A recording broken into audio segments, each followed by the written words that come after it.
Hello बच्चों, let's see this question. Along a streamline, option A, the velocity of a fluid particle remains constant. Option B, the velocity of all fluid particles crossing a given position is constant. Option C, the velocity of all fluid particle at a given instant is constant. Option D, the speed of fluid particle remains constant.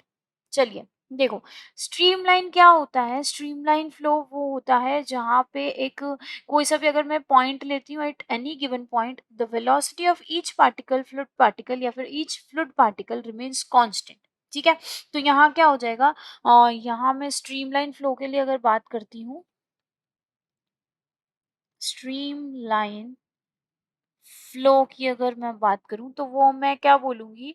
Liquid velocity, it is a velocity of each particle at a particular cross section is constant। ठीक है, तो ये constant होता है। क्यों?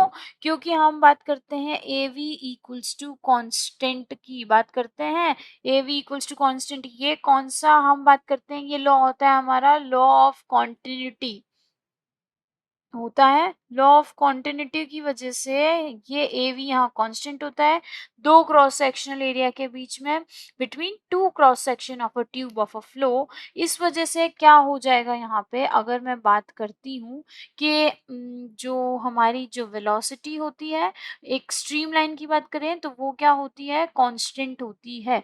ठीक है, क्या होती है? कांस्टेंट होती है एक पर्टिकुलर क्रॉस सेक्शनल एरिया पर, एक पर्टिकुलर क्रॉस सेक्शनल एरिया के लिए। ठीक है, तो इसी वजह से हम यहाँ पे बात करेंगे कि हमारा जो आंसर हो जाएगा वो कौन सा आंसर हो जाएगा? देखो, velocity of fluid particle remains constant नहीं, velocity of all fluid particles. तो हमारा ऑप्शन बी बिल्कुल सही हो जाएगा। So best of luck.